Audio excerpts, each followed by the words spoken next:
Shalom Bapak Ibu, selamat berjumpa lagi dalam channel Inspirasi Sabda bagi Keluarga, Komisi Keluarga Keuskupan Agung Medan, hari Minggu tanggal 21 Agustus 2022. Adapun bacaan inspirasi kita diambil dari Injil Suci Lukas bab 13 ayat 22 sampai dengan 30.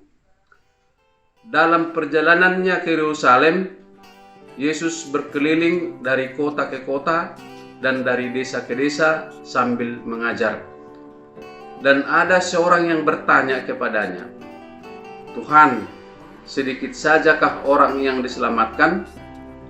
Jawab Yesus kepada orang-orang di situ, "Berjuanglah untuk masuk melalui pintu yang sempit itu. Sebab aku berkata kepadamu, banyak orang yang akan berusaha untuk masuk, tetapi tidak akan dapat. Jika tuan rumah telah bangkit dan telah menutup pintu, kamu akan berdiri di luar dan mengetuk-ngetuk pintu sambil berkata, 'Tuan, bukakanlah kami pintu.' Tetapi ia akan berkata, 'Aku tidak tahu dari mana kamu datang.' Maka kamu akan berkata, 'Kami telah makan dan minum di hadapanmu, dan engkau telah mengajar di jalan-jalan kota kami.' Tetapi ia akan berkata kepadamu, 'Aku tidak tahu dari mana kamu datang. Enyahlah dari hadapanku, hai kamu sekalian yang melakukan kejahatan.' Di sanalah akan terdapat ratap dan gertak gigi. Apabila kamu akan melihat Abraham dan Ishak dan Yakub dan semua nabi di dalam kerajaan Allah, tetapi kamu sendiri dicampakkan keluar. Dan orang akan datang dari timur dan barat, dan dari utara dan selatan, dan mereka akan duduk makan di dalam kerajaan Allah. Dan ingatlah, ada orang yang terakhir yang akan menjadi terdahulu, dan ada yang terdahulu yang akan menjadi terakhir." Demikianlah sabda Tuhan.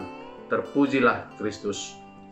Bapak, Ibu, saudara-saudari yang terkasih dalam nama Tuhan kita Yesus Kristus, dalam firman Tuhan yang kita dengarkan tadi, diceritakan bahwa salah seorang dari orang banyak yang mengikuti dan mendengarkan ajaran Yesus itu bertanya kepada Yesus, "Tuhan, sedikit sajakah orang yang akan diselamatkan?" Pertama-tama Yesus tidak menjawab sedikit atau banyak, tetapi Yesus mengatakan, "Berjuanglah untuk memperoleh keselamatan itu, karena pintu masuknya sempit, dan banyak orang berusaha tetapi tidak dapat." Maka boleh dikatakan banyak orang yang tidak diselamatkan. Banyak orang yang gagal masuk ke dalam kerajaan surga. Tetapi banyak orang yang tidak diselamatkan, banyak orang yang tidak masuk ke dalam kerajaan surga, bukan berarti bahwa sedikit orang yang diselamatkan. Bukan berarti bahwa sedikit orang yang akan masuk ke dalam kerajaan surga. Karena selanjutnya, Yesus juga mengungkapkan bahwa Abraham, Ishak, dan Yakub, dan semua nabi sudah berada di dalam kerajaan surga. Dan akan datang lagi yang berasal dari seluruh penjuru dunia, dari timur ke barat, dan dari utara dan selatan. Dan ada yang orang yang terakhir yang akan menjadi terdahulu, dan ada yang terdahulu yang akan menjadi terakhir. Maka boleh dikatakan banyak juga orang yang diselamatkan, banyak juga orang yang akan masuk ke surga. Mereka yang masuk ke dalam kerajaan surga itu adalah orang yang dikenal Tuhan dan tidak melakukan kejahatan. Karena Yesus berkata kepada orang yang ditolaknya, "Aku tidak tahu dari mana kamu datang. Enyahlah dari hadapanku, hai kamu sekalian yang melakukan kejahatan." Bapak, Ibu, saudara-saudari yang terkasih, firman Tuhan yang kita renungkan hari ini sangat relevan dengan kondisi kehidupan kita sekarang ini.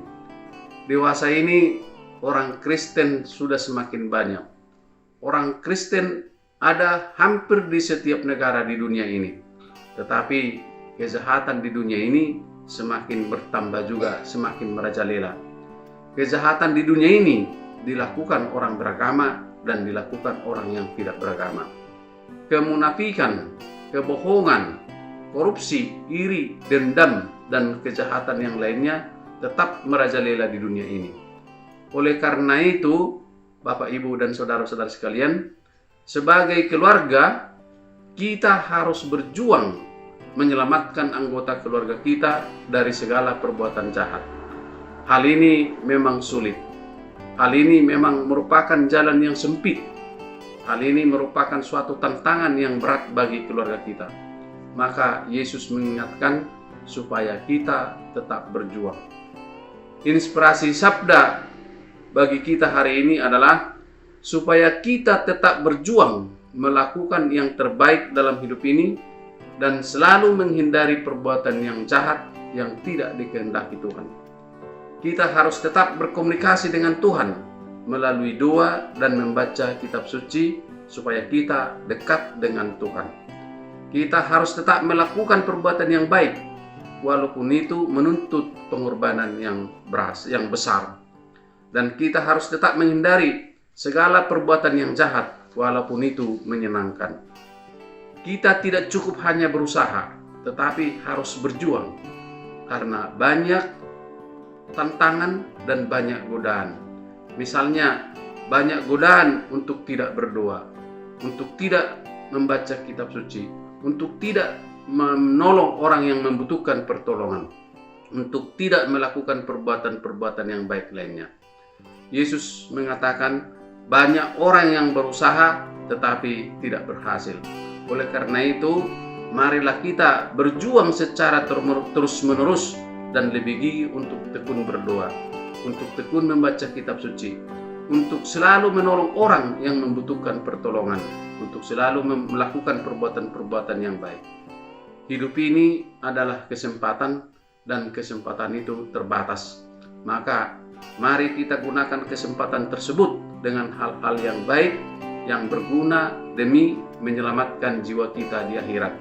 Semoga setelah kita mengakhiri perjalanan hidup kita di dunia ini, pintu surga terbuka bagi kita dan jiwa kita diterima dalam kerajaan surga. Amin.